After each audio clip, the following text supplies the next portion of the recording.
The details of a proposed plan to release hostages and pause the fighting in Gaza have been unveiled. And a historic donation allows students at one medical school to attend tuition-free. The Morning Rundown starts now. From the Straight Arrow News Studio, bringing the stories that matter to you from across the United States and around the world. This is the Morning Rundown. Today is Tuesday, February 27th. Thank you for joining us. I'm Kara Rucker. This morning, new details are being released on a proposal for a temporary pause in the war between Israel and the terrorist group Hamas. Sources telling Reuters Hamas has received a draft of the proposed ceasefire brokered by the U.S., Egypt, and Qatar that would see a 40-day pause in all military operations. The deal calls for the exchange of Israeli hostages for Palestinian prisoners. Reuters reporting the draft states in this first phase, Hamas would release 40 hostages, including women, children under the age 19, elderly over 50, and the sick, while Israel would release 400 Palestinian prisoners. The proposed deal would also see 500 trucks of humanitarian aid enter Gaza each day, and hospitals and bakeries would be repaired. During an appearance on NBC's Late Night with Seth Meyers, President Joe Biden said Israel has agreed to stop its operations in Gaza during the upcoming Muslim holy month of Ramadan, which is expected to begin around March 10th. Speaking at an ice cream shop following the late night taping in New York City, the president said he hopes the temporary ceasefire can take effect by early next week. Can you give us a sense of when you think that ceasefire will start, sir? Well, I hope by the beginning of the weekend. The end of the weekend. At least my national security advisor tells me that we're close. We're close. It's not done yet. And my hope is by next Monday, we'll have a ceasefire. Okay, thank you. Today, voters will head to the polls in Michigan for the state's primary elections. With immigration being one of the main issues this election cycle, both President Biden and former President Donald Trump are scheduled to visit the southern border on the same day later this week. The president is set to travel to Brownsville, Texas, the White House saying he will meet on Thursday with U.S. Border Patrol agents and law enforcement officials. And he'll be calling on Congress to pass bipartisan border security measures.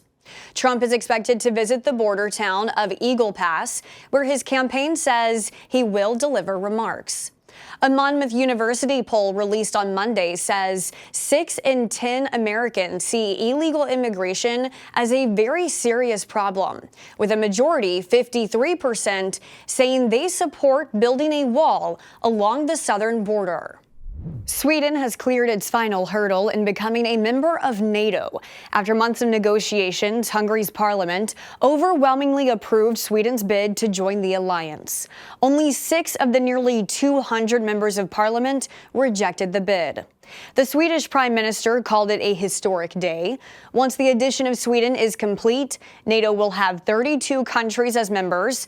Last year, Finland became the 31st member of NATO.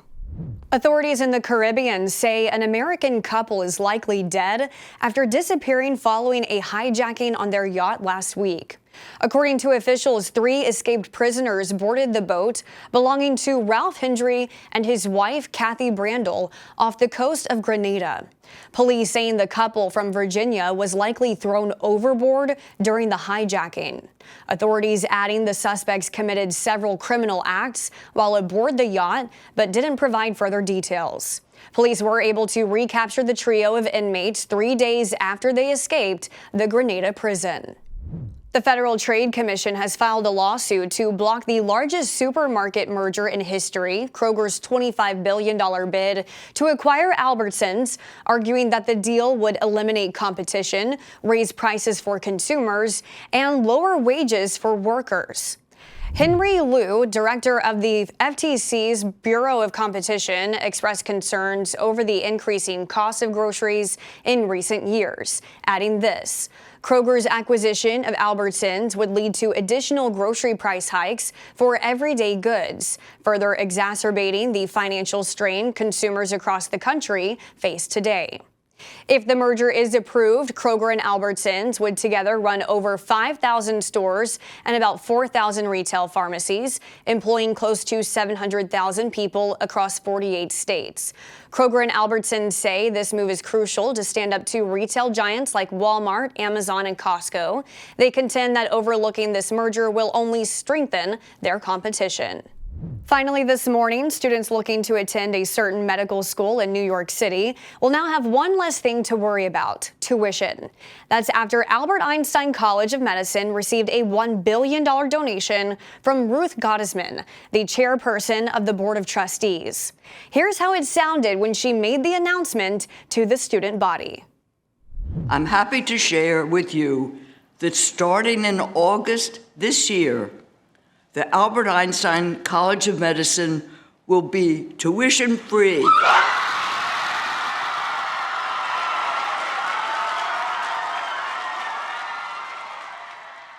Gottesman is using the money left behind by her late husband, David, an investor and friend of Warren Buffett.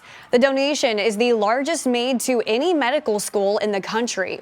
Gottesman says she feels blessed to be able to give this gift to such a worthy cause. These are your top stories for this Tuesday. Unbiased, straight facts. That's Straight Arrow News. We'll see you back here tomorrow. Until then, I'm Kara Rucker. Have a great day.